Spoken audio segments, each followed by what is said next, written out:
This is the strategy inside everything. I'm Adam Pierno.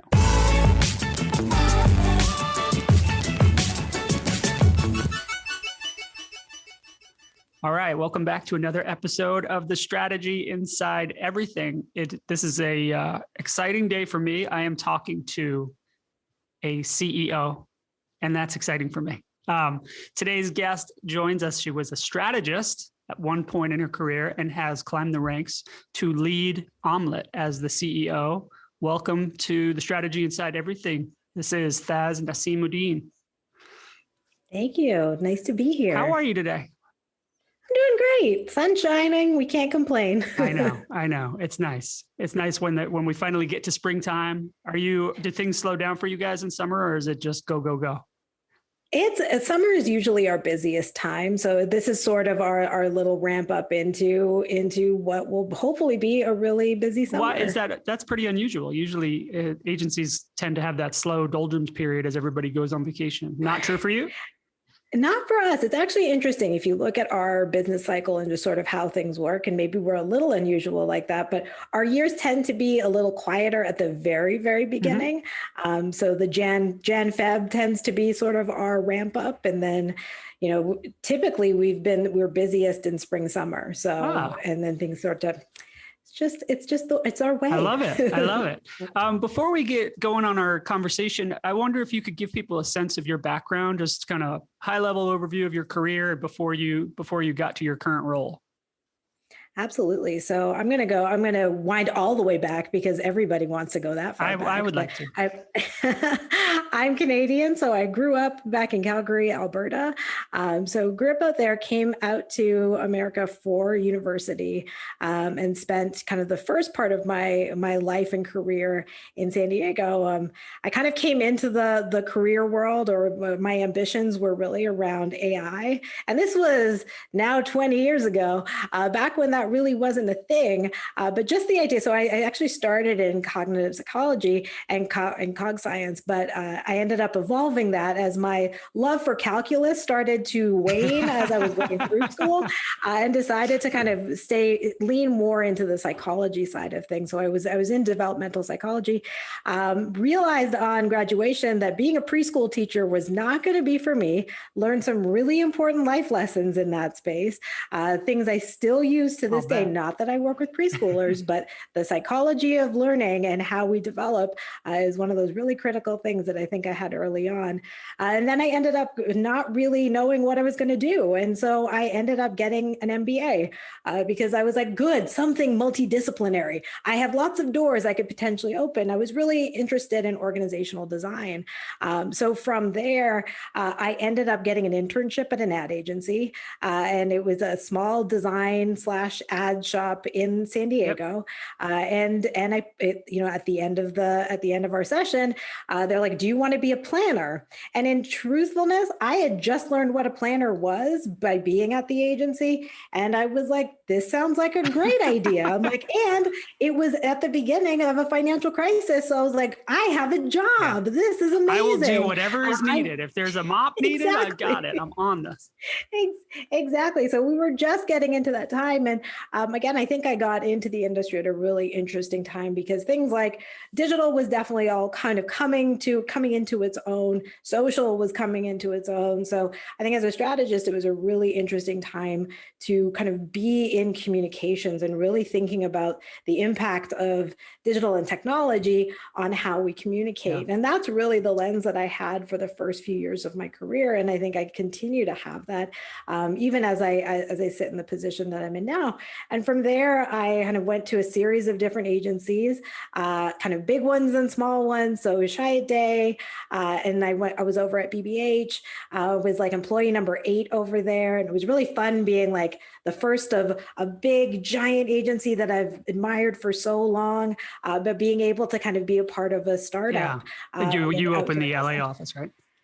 Yeah. So it was a really fun time. And I think, from there I went on to Deutsch and got kind of more of my big agency experience, which was great. And then finally I've landed here at Omelette. And I've been here for over 5 years, which is a very long time for me.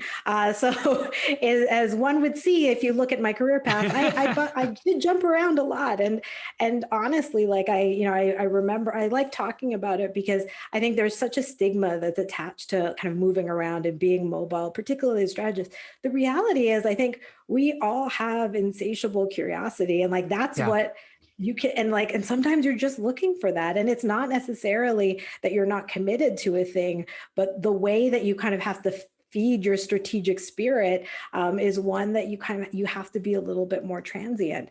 So that was like that's my rationale, but I stand by it wholeheartedly, and I talk really candidly about it even to folks at our agency too, because I'm like I know that I'm like I experienced that, and I am not necessarily the CEO who is that upset when people are like I need to try something new. I'm Yeah. like, yeah, it's a good idea. Yeah. I'm like, we love you. You've done a great job here, but maybe it is time to kind of grow those wings and fly. You're not the person who takes it personally when people give you their notice.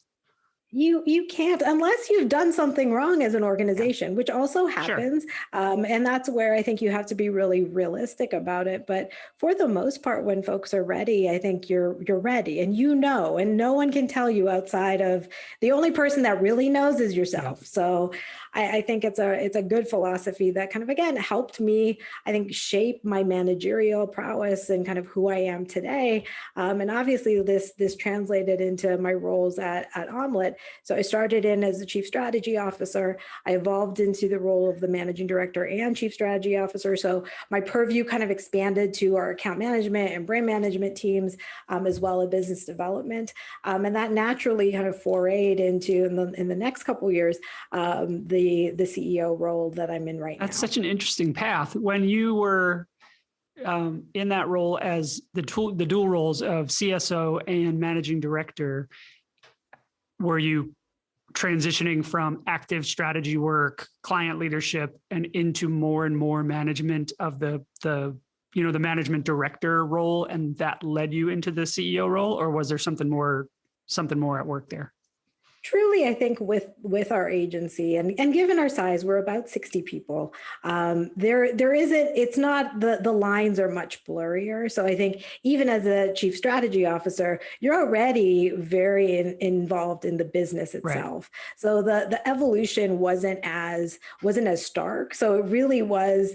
And a lot of the time they talk about you should get your promotion when you're already doing the job, and that's really part of our philosophy at Omelette. And honestly, it was part of kind of my evolution as well. And my relationship with our now chairman, who's our former CEO, it was a very, and we talk about it a lot. Like it was actually a very smooth transition from one to the other because we'd been already doing it for a couple years, and we had that again every month or every week. It's like if it's a different kind, there's a different kind of responsibility, and I guess that's another thing is being sort of the curious person that I am. I've always wanted to like learn more, understand more, even if it's not directly involved, like kind of part of my strategic role. I really loved learning more about the business, and I think I was really pulling on a lot of the things that I had a dual focus in my MBA of management and marketing. And as I started to kind of evolve into the managing director role that then became the CEO role, it really was about kind of utilizing some of the skills that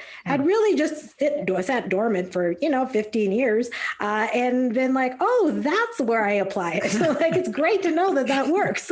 Were you waiting for that opportunity? Was it just lying in wait or not even thinking? I had no idea. I was just like, wait, I have this in a textbook somewhere. I have heard about how we manage EBITDA. And I'm like, I know these things. This is great. I actually have an ability to kind of pull on some of that knowledge. And I think that's a really typical thing for strategists too, because we all have, it might not be business acumen. It might be something else. We all have this battery and bank of random knowledge that we have and we pull on in different ways in different spaces. And I think that sort of became part of it. It was certainly strategic relative to kind of where my career growth went, but really I didn't anticipate, I never in a million years anticipated being an agency CEO. That was not on the docket. It wasn't in the plan. But I think, again, I evolved into this role that was a lot more natural than I initially thought it would be. Yeah. And that's,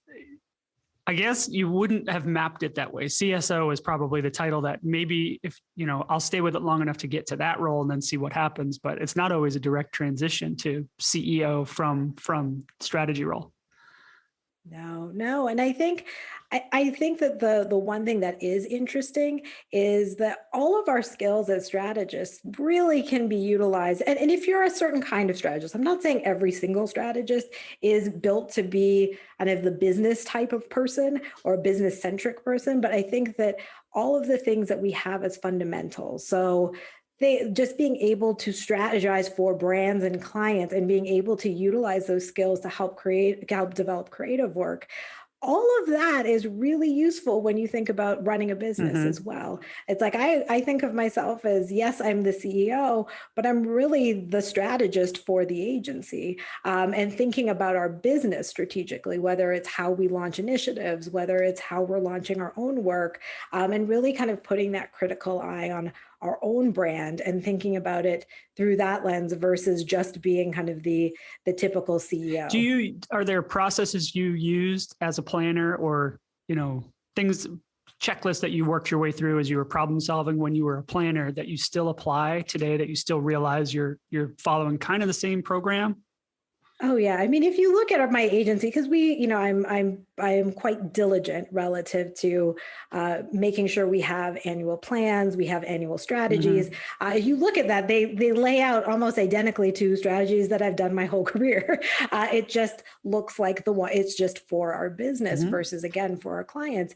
And it's not just marketing centric. And again, it kind of pulls on some of the things that I worked on really early in my career and in my kind of education relative to business, but kind of pulling those things together. And just throughout my career, I've always been a bit more of an upstream strategist anyways. Like I love working with creative, but I also can vacillate in the boardrooms and kind of work with clients on business strategy projects, and tie all of the fun, interesting, creative work that we're doing back to business objectives and back to business imperatives. So that part has really served me well in this role because, again, I'm doing that all day long. Yeah. Which part of your approach to strategy do you think makes you the most successful? Is it the alignment to business initiatives and being able to tie it back to business goals and outcomes, or is it the open-mindedness and curiosity that I've heard you express that had you learning calculus and then had you go get your MBA? And had you not done each of those things, you wouldn't be who you are. And I can see the wheels turning while you're talking. It's incredible. Have you thought much about which aspect of your approach has applied most directly, or do you consider a strength? It's interesting. Years ago, I was asked what my career mission was. And I think it's a really great question to ask people who are kind of later in their career or deciding like which fork to go down, because I think it addresses just what you're asking. When I think about what my career ambition really is, it's really helping creative people be better business folks and business people be better creatives. So what I try to do is sit in the middle, which is not an easy place to be, but I was fortunate in that I do speak the language of creativity. I have enough acumen and true curiosity in that space to still drive kind of my own authenticity. And I think, our people feel it, or, my clients feel it, but the other side of it is harshly business minded and extremely rational. And I think I'm able to couch it in sort of my more creative spirit. But I'm very aware of realities. I'm probably slightly too realistic a lot of the time. That's something I'm really working on even today. The idea of being an entrepreneur, which is a very different kind of creative, is something that's very challenging for me because I know that X plus Y equals Z. And I'm like, there is a formula to that. And I understand that. And I know how to get there. Being an entrepreneur adds sort of an extra element. Many extra elements, right? There's a B, a W. Yeah. There's lots of stuff that's just rolling around in that makes it a lot more challenging. Just as someone who's fairly linear in that respect, but then also I juxtapose that with I am obsessed with creativity. I love the business that we're in. I love it when we challenge ourselves to be much more inspiring and much more different. We don't do it enough anymore, and I realize but the scary type A side of me definitely understands why we've become who we are as marketers. So it's a balance. Like every day is like vacillating between these two sides of my brain, which is really fun, but also somewhat tiring. Why did you describe the type A side as scary? Oh, it's like this. As much as everybody loves to hear me talk about EBITDA all day, it is, and driving growth. I think there are things that as a CEO I'm very responsible to, and again I take it very seriously. But it's all packaged in kind of who I am as a person and the things I'm actually interested in. There's something you said I want to go back to. You've had experience at big agencies. You talked specifically at BBH about the opportunity to be in that big agency system, but have the thrill, I would call it a thrill of like the new startup within that system. Omelette is 60 people. How do you think about the push and pull of big agency, small agency as you're creating processes and shaping Omelette to be what you want it to be? There's something that I learned at the big agencies, and I do have quite a bit of reverence to is the idea of being dedicated to process and having kind of having structure. Is I do think that it's real easy for smaller shops, independents, startups to kind of get into this somewhat frenetic and wild space, which I'm not saying that we never are, but we've really actively worked towards getting some structure, getting process, but understanding, and the part of the small agency startup that I love is the idea that we still live in the gray. We have black and white things to help direct us and to help shape things. And honestly, I think the idea of process can make creatives feel more secure. At the end of the day, if everything is just kind of left to the skies, it can actually be somewhat paralyzing from a creative perspective, particularly in the time like we're living in right now. But I think allowing ourselves to have a bit of a box, but understanding that the lines of the box can be gray. And sometimes we're going to have to change things.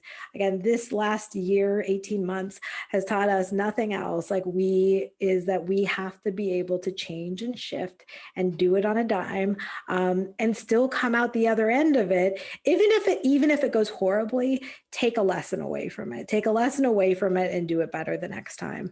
And that's something that's been really important to my time with Omelette, particularly in the CEO role, was experimenting with things. I mean, experimenting with a pandemic has that's been fun. It's like over half of my time. I've been being a CEO of a remote workplace was again not in the cards, but it requires a lot of trust, and I have an excellent team.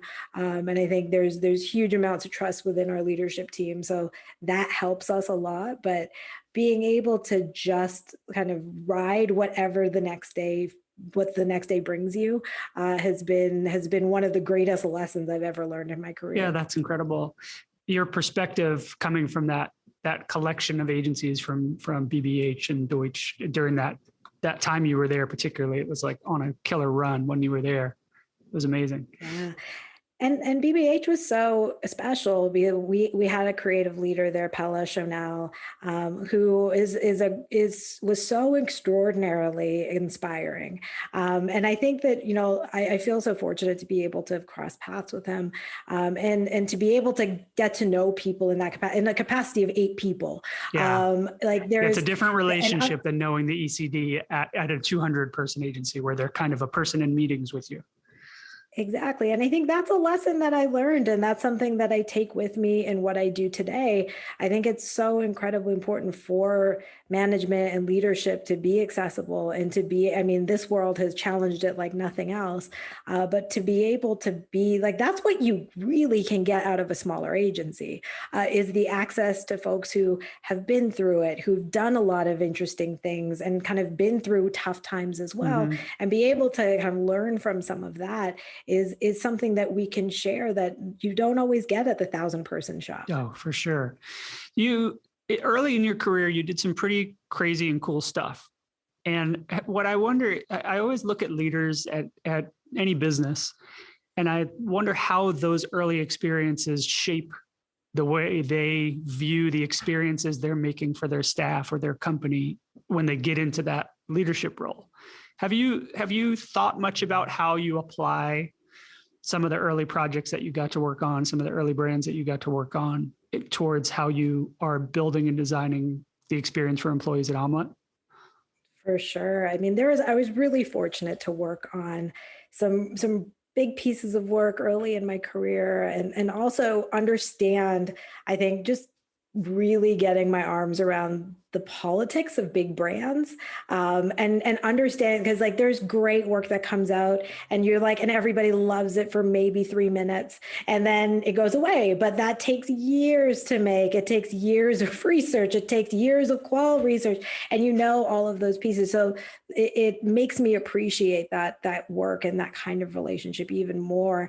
And I think just understanding what bureaucracies are as well, and I think that we can do that even from an agency perspective. Like when I was at one of the big shops, I must have had 5 different bosses at one point, like literally just the layers between myself and my chief strategy officer. And you wonder about the efficacies of those things. Yeah. And I mean, given our size, we're pretty efficient. Efficient is always the shrouded word for just like, y'all got to do more than you think. But I think it's a really fun space to be in too, because you get the autonomy, you get the ability to kind of shape your own thinking the way you want to. But I think that those big brands, when you're more kind of junior in your career, are really helpful, because it's real frustrating too.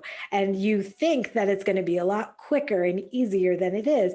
It's not the hours or the amount of work, but you don't fully recognize kind of the structures that can hold you back from doing great work. Yeah. So you're obviously mindful of the structure you're setting up, the kind of what the shape of the org chart is, to keep people coming up with ideas and creating things from feeling that crushing weight above them in the org chart that prevents the work from moving forward or getting advanced in some meaningful way.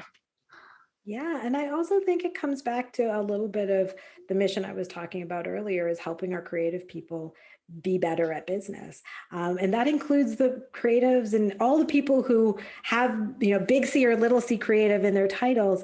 It's important for everyone to understand the business context of things. And it doesn't mean that everyone needs to have, needs to be able to read a P&L and whatnot.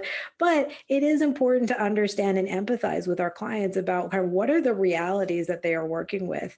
And really, like, how do we use that as the fuel and the fire that really help push our ideas forward, versus just like, the budget's smaller again. I mean, yes, budget smaller is never fun. However, like, how can we be more creative in this space? Because clearly there's a business imperative that's actually driving that. It's not that people don't want to spend more. But having that sense of empathy. And I'm really proud of our people at Omelette for being able to kind of work within that. And I think it helps us a lot. A lot of our clients are internal creative agencies as well. So they are us. Like, these are old colleagues, and these are people that we've seen in our careers before, but now our client side, and it's working with them. So it's not that the relationship between client and agency is different today. And I think and everybody and their aunt says that you're collaborative, but it's like you have to be it takes a different level of collaboration to truly manifest the empathy that you have for their business. Because that's just something that I think that a lot of, because we're so removed from the money side of things in agencies, I think that we lose a little bit of that. And that's something that we endeavor with all of our teams to be conscientious of and to be open about.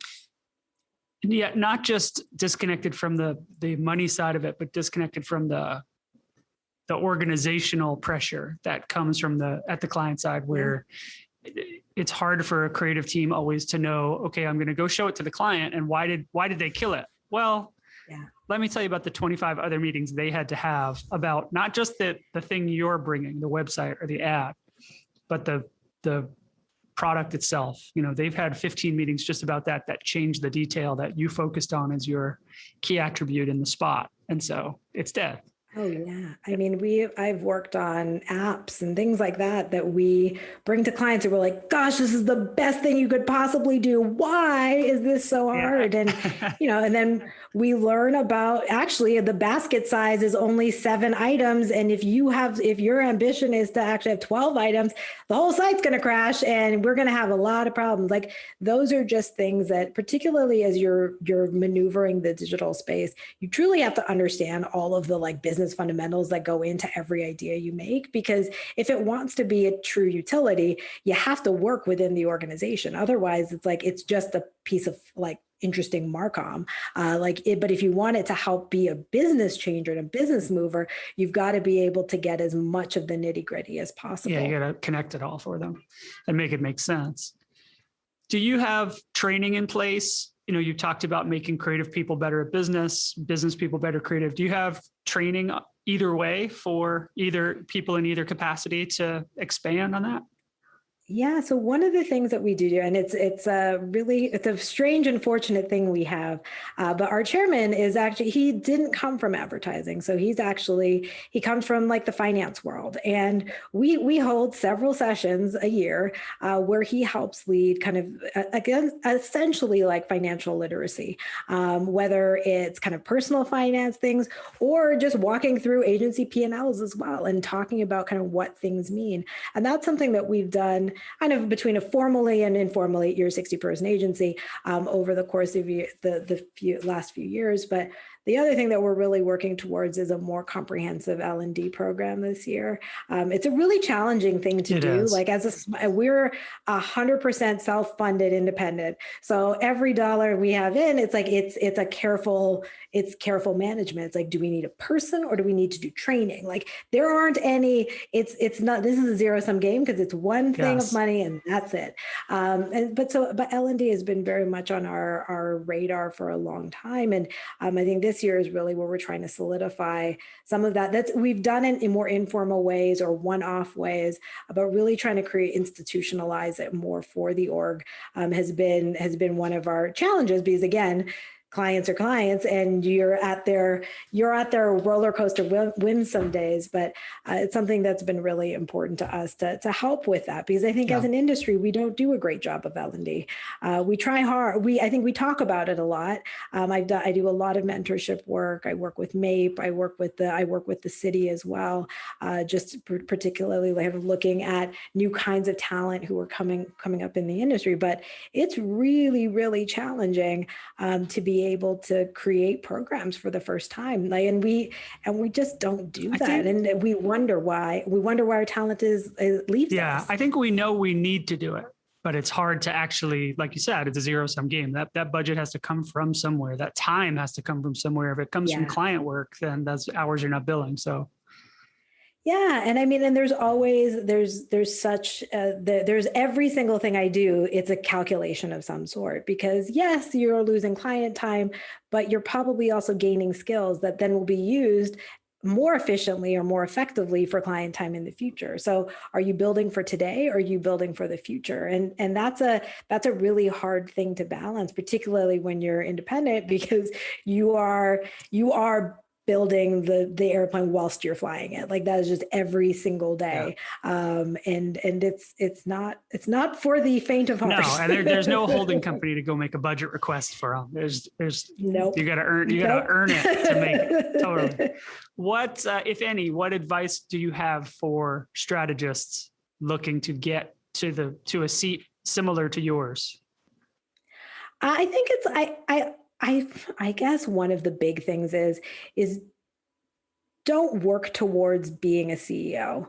Be the very best person in your role that you can possibly be. Because I think when you have, because I see it, I've seen it throughout my career, where there are people who have their eyes squarely on the C-suite, on the CEO role, and that becomes their end all be all. But they forget to kind of take the moments that they're in right now. It's not just about achievement. It's not just about getting to the next like little pole to like, and just be planting that in the earth and saying, this is where I'm at. It's like, it's about understanding and appreciating the experiences that get you there. Because if you don't take that time, if you don't take that moment of self-reflection, it's really hard to be able to manage this kind of role when you're here. And that's something that I spend a lot of time just being more self-reflective. I think it's very much a trait of many strategists. We overthink everything, but I think it's critical for us to be able to kind of look back and ask yourself why you want to be it. Like I ask myself all the time, and I'm here. I'm like, why do you want to be in this role? Like, what is driving it? Is it the title? Is it the monikers of success? Or do you feel like you can really make an impact on the industry, on the business, on your client's business? And there are no right or wrong answers in any of that, but you have to be clear about why you're doing it.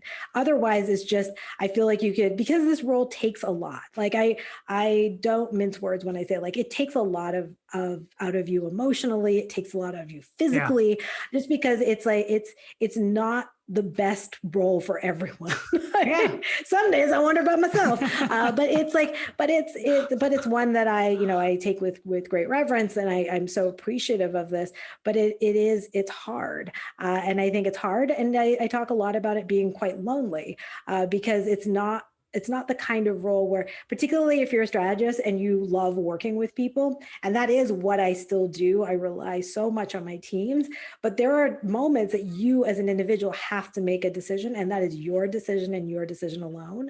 And sometimes people love it, sometimes people hate it. And you can't control what other people think of it, but it's a tough transition. It's not always fun. Yeah, you graduate to a place where you don't have a peer group anymore at that level. Yeah, which is where it's important to have, your peer network outside of your agency, and have sounding boards, and have people that you really trust. And I think that works. That's for any manager. I think it's so important for us to be able to lean into our networks, because this is not an easy industry to navigate by yourself. I don't recommend that to anyone. And I think that, sources like this podcast are amazing as well, because I think it provides you with something that makes you feel less alone. Because particularly in the world that we're in today, but even when you're in an agency, I remember being in my first agency, I was one of like a couple of strategists, and it was a very lonely existence. And you feel like you don't have other people who share this, not only the same interests, but the same ambition.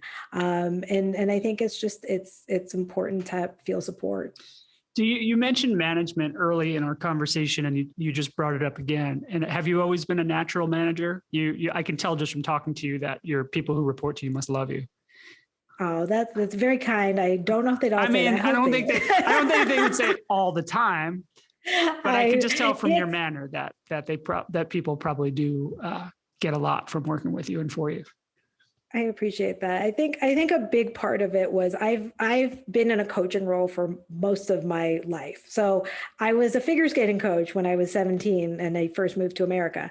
And I think that has always been, the role of a coach is critical to an agency as well. Like the idea of being I'm not here to win the medals anymore. Like that time has passed. It was fun. Yeah. It was great. My time is now to make other people great and amazing at what they do, and how and I don't know how to do everyone's job at an agency. I don't know how to be an art director or be a designer or be a producer, but what I can do is help shape goals, help shape plans that will get you to that place.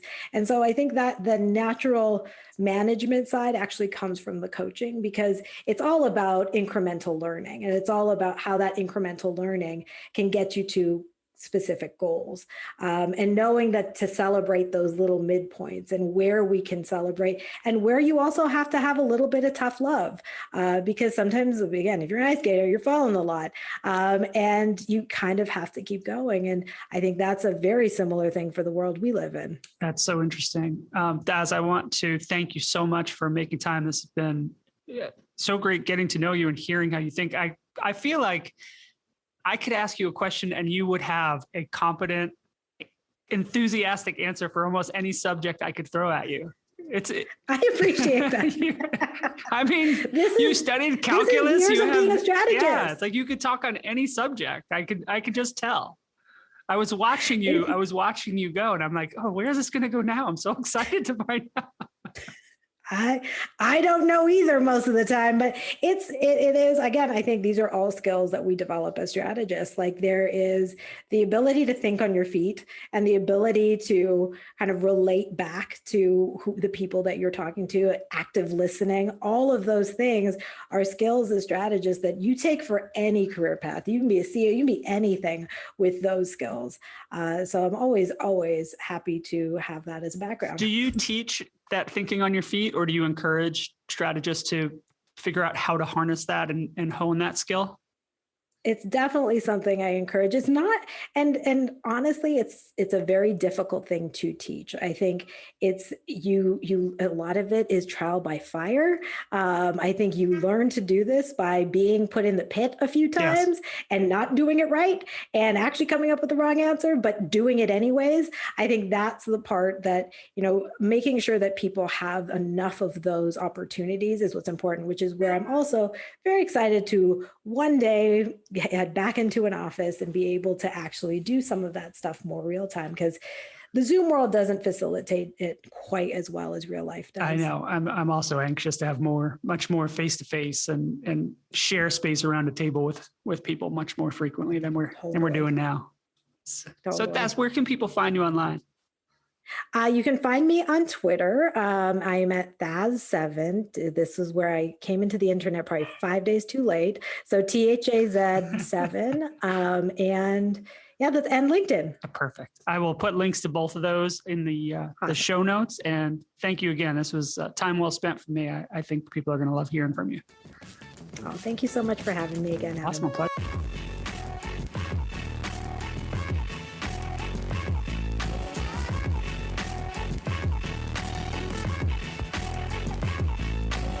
Strategy Inside Everything is produced by me, Adam Pierno.